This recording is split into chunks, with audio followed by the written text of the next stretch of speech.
Hi students, I hope you know that the learning experiences that are provided to the children of early childhood years are called as early childhood education. Do you remember one saying what one famous psychologist said? That is, give me the first 5 years of life and take the rest of his life. So, that much importance the early childhood period is. In this session, we learn the contributions of Pestalozzi, Rousseau, Froebel and John Dewey. The objectives of this session are to learn the principles, applications and limitations of Pestalozzi, Rousseau, Froebel and John Dewey's educational philosophy, and to understand their contributions towards early childhood education. Now, let us see about Pestalozzi's contribution to education of children. Johann Heinrich Pestalozzi was impressed by Rousseau's educational thought. Along with the ideas of Rousseau, he added a new dimension to educational thought and practice. He considered nothing is as important in life as the pleasures of the mind and sole pursuit of justice and truth. He himself became the teacher of his experimental school. His educational environment provides a loving and family type where the child's personality is developed naturally. Now, let us see what are the principles involved in this system. Observation is the basis of instruction to teach all subjects. Children were made to observe real objects and analyze them on the basis of their observation. They can understand the existing relations between things and express them in language. Experience and observations of the child must be connected with the speech. Immediate experience of objects, whether sensory, visual or auditory, comes under the theory of Armstrong. It is the immediate and direct impression produced by the world on our inner and outer senses. That is, the impressions of the moral world on our moral sense and of the physical universe on our bodily senses. It stands for direct knowledge acquired by the child's own experience. No criticism or judgment while the child is learning. Knowledge to be given to the child must be analyzed into its simplest form. It is from these forms instruction should be begun according to the development of the child. Until the child masters a particular thing thoroughly, the teacher should not proceed further. Individuality of the child is considered. It is a child-centered education. Power and skill must accompany knowledge and information. More importance to discovery method and discourage the use of textbooks. The relation and discipline between the teacher and the student must be regulated by love. He created a home spirit in the school atmosphere. It is in the relation of mother and child that the ground for moral religious bringing up can be found. It is desirable not to punish the child, but sometimes it can be done if the boys behave mischievously. Okay, now let us see the applications of Pestalozzi's system of education. Pestalozzi advocated the harmonious development of all faculties. The ultimate aim of education is to make every individual's life happier and more virtuous. Pestalozzi presented two general purposes of education, that is, for development of the individual and for the improvement of society. On the individual level, educators should strive to educate the whole child, not just their intellect. Not only physical or technical knowledge, but also emotional development is also important. He stressed that there should be balance between the head, hands and heart, that is, between intellectual knowledge, that is head, physical and technical education, that is hands, and moral and religious education, that is heart. Through developing a balance among these three areas, a person becomes a whole man. All true reform must start with the individual, not with the society. On the social level, education provides the means for general development of the whole society. In other words, the more the individuals in a society develop intellectually, emotionally, morally and socially through education, the more educated and regenerated the whole society becomes. For Pestalozzi, therefore, education plays a central role in the improvement of society. It is based on the idea of organic education. It opposes the traditional method of instruction which emphasized memory and the exclusive appeal to imagination. Okay, shall we see the limitations of this method? Okay, it is difficult to maintain harmonious family atmosphere in schools, lack of scientific precision, creation of problems in schools and families, and lack of trained lovable teachers. Now, let us see about Rousseau's contribution to early childhood education. Okay, right. Rousseau was the first educationist who advocated relieving the child from strict discipline, artificial school environment, undue control and rigid methods of teaching. He insisted that the instruction and training given to the child should be in tune with nature. He introduced child-centered, nature-oriented education and freedom in education. He is considered as father of modern educational theory. He stated that child is good by birth and it is the society that makes him bad. Shall we see the principles involved in the system of education? Okay. Rousseau stressed on physical environment. Education should be for nature, by nature, through nature and of nature. He emphasized on the present life of the child as the basis of education. He provides freedom in the education of the child. It has no external discipline. Discipline is to be done by natural consequences. He did not prefer bookish knowledge. He kept the knowledge from books as insignificant place. He emphasized the education should be in accordance with the nature of the child. Reason is the only guiding force in producing natural civilization and natural man. Education should be natural, negative and progressive. What is negative education? It means allowing the child to move freely in nature so that he is able to perfect the organs of the child's body which are the instruments of acquiring knowledge. This free movement will not mean teaching virtue or truth, but protecting the heart of the child from the evil ways of the society. There is no habit formation, no time saving during childhood, no direct moral education, no formal lessons, no formal decision, no social education, not sticking to traditional procedures of education and discipline by natural consequences for the children in this negative education. Okay. Now, Rousseau advocates learning through observation and self-experience, learning by doing, play-way method of teaching. Learning through heroistic method, that is nothing but let him not be taught science, let him discover it, and individualized instructions are followed in teaching. His method of education consists of 4 stages. The first stage, infant stage, up to the first 5 years of life. The child must be allowed to move freely in the open air and must grow in accordance with nature. In the second stage, that is childhood, from 5 years onwards, the child should be allowed to develop his sense organs by using play-way. Negative education is given at this age. The child should be free to eat, play and run. Boyhood stage, that is from 12 years to 15 years. The third stage of boys' education is a transition stage that aims at the development of personality. And adolescent stage, that is from 15 years to 20 years, it aims at the emotional development of the child. The knowledge of sex is important. The child also develops the requisite human qualities and natural capabilities. Okay, what are the applications of this method? It fosters the growth and development of the child in a natural way. It promotes liberty and happiness of the child.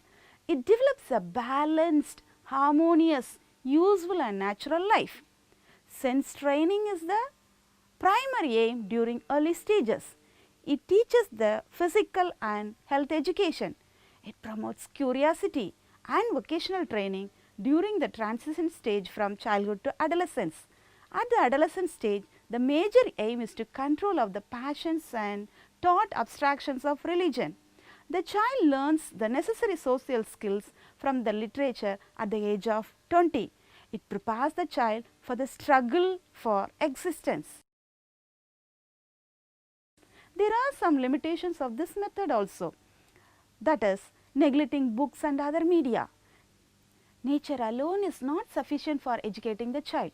Freedom to child is a myth environment, difficult to find, natural for having educational institutions. Little importance to the teacher in the educative process. Emphasize negative education and little scope for inculcation of positive virtues. Discipline through natural consequences is not acceptable. The child requires mature and wise guidance of the parents and teachers. Every person can't become an ideal human being even in an ideal environment. Not believing the formation of any kind of habits by the child. Good habits are essential for good character. Okay, have you all understood this? Now, we will pass on to the Froebel's contribution to early childhood education. Education of young children in the age of 3 to 6 years, called as preschoolers, were completely neglected in the 18th century, even though child-centered education movement became popular. But the man who applied the educational ideas of Rousseau in actual practice and laid the foundation for preschool education was Froebel. Frederick Froebel's slogan was, "Let us live for children." Let us live for children. He was the founder of the kindergarten system. What do you mean by the term kindergarten? Kindergarten means the garden of children. It is the second home of a child. The system of kindergarten is based on the principle of teaching children through play. He emphasized that children have to be educated with play, songs, gifts and other playthings.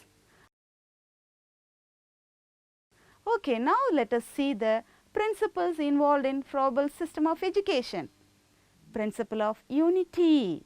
According to Froebel, the creation and construction of any work is not possible without unification. So, education is the minute shape of self-unification. All knowledge is based on unity. The whole universe is simply a unity and is threefold in nature. First one is unity of substance. Man and nature are made of one substance, that is the spirit, which animates them both. And the second one is unity of origin. All things come from one source, that is which is God. Unity of purpose. All things strive towards a divinely ordained perfection, that is God. Self-activity. Self-activity not only fills the gap between knowledge and action, but also gives joy, freedom, contentment and peace of mind. Self-activities like needlework, weaving, paper folding, drawing, modeling, painting, coloring, singing, dancing and storytelling are given. Creativity. Froebel recommended games for recreation, construction, imagination, knowledge, unity and character.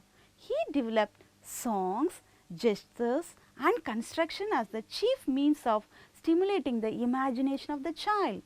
Games enhance the skills of reading, writing and arithmetic.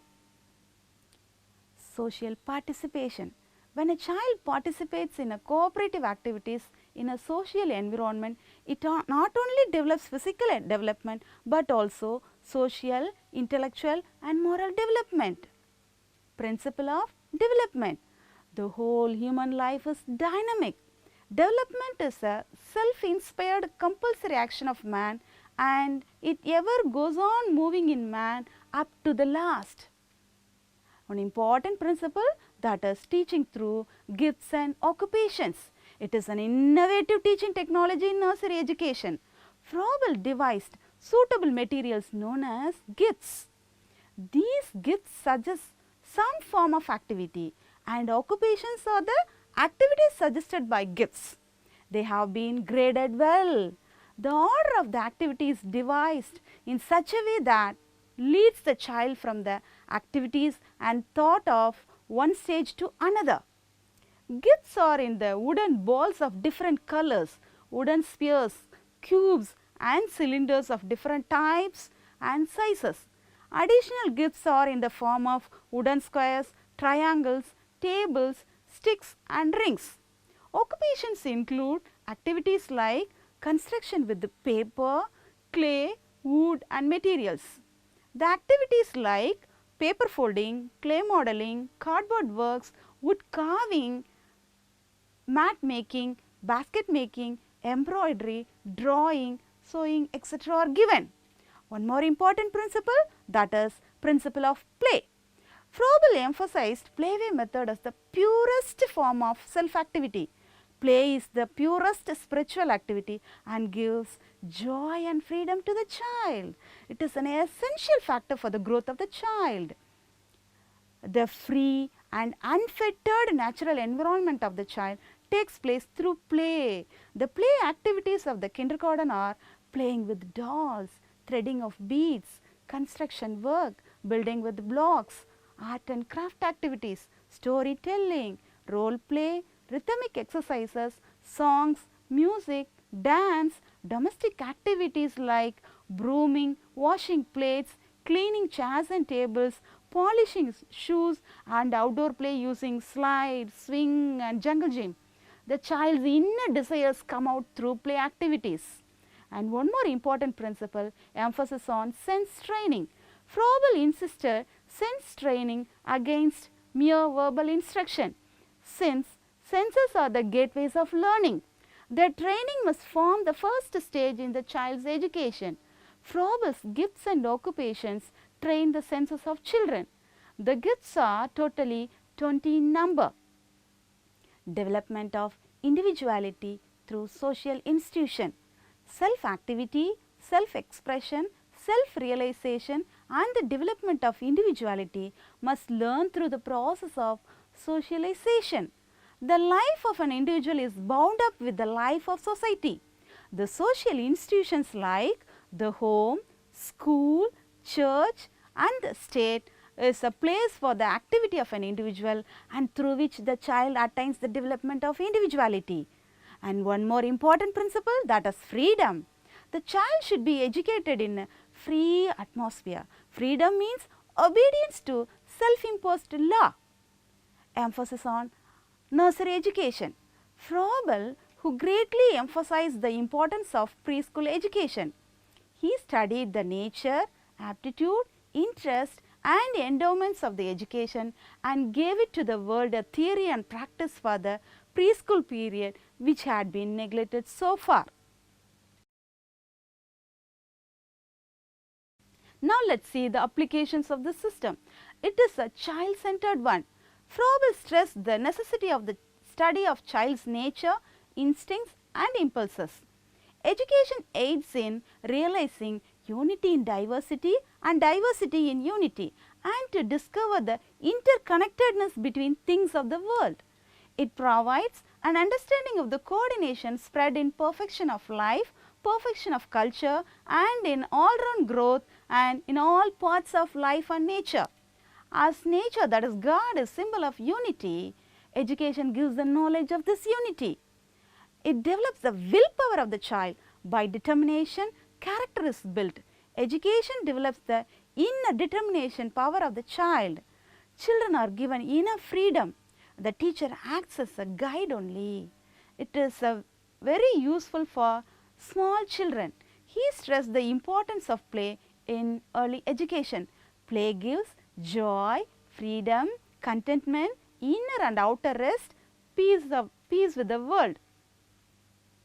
Gifts devised by Froebel gave the sense of unity between the concrete and the abstract and between the object and its meaning, which develops the intelligence of children. There is sufficient scope for activity in a kindergarten. The inclusion of nature study in the curriculum helps to develop love for nature and world in the mind of the students. There is ample scope for the growth of social and moral qualities. Even in this also, there are some limitations. More emphasis on play in education.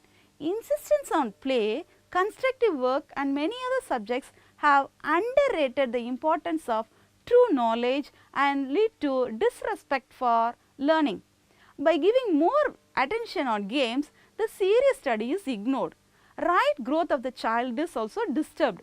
Too much emphasis on social aspect and neglect of individual personality. Educational system becomes mechanical and formal in the hands of an ordinary teacher. Froebel expects too much from the child to understand abstract ideas of organic unity while playing with gifts. Songs given by Froebel are out of date. They cannot be used in all schools. In the kindergarten, too much emphasis has been given for the development from within, and the importance of the environment has not been recognized. The gifts of Froebel are formal in nature. The order of presentation of gifts is random. They do not satisfy much of the purpose of sense training. Okay, now let us see about the contributions of John Dewey towards early childhood education. Shall we? Okay. According to John Dewey, education is a social necessity. He defined education is the development of all the capacities of the individual which will enable her to control her environment and fulfill her responsibilities. To him, society cannot progress without the help of education.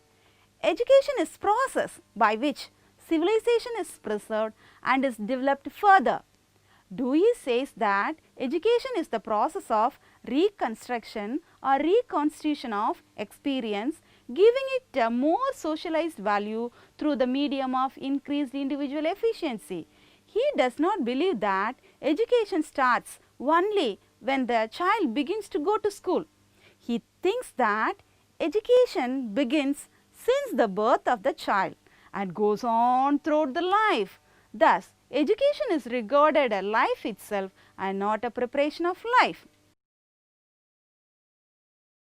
What are the principles involved in this Froebel system of education? Main important principle, that is child-centered approach. Once children get interested in activities, they learn wholeheartedly so that they acquire necessary knowledge and skills. Then activity-based education. Dewey prescribed the method of learning by doing.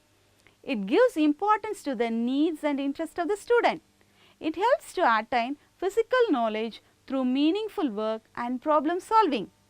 It brings out the innate abilities and develops cooperation of the children. Freedom. There must be complete freedom for the student to do or learn. It fosters democratic values. There should be no commands to do or not to do. Each and every child must undertake an activity freely. With regard to the freedom of the individual in society, Dewey thought that freedom and discipline were correlated with each other. He recommended self-discipline. Discovery learning.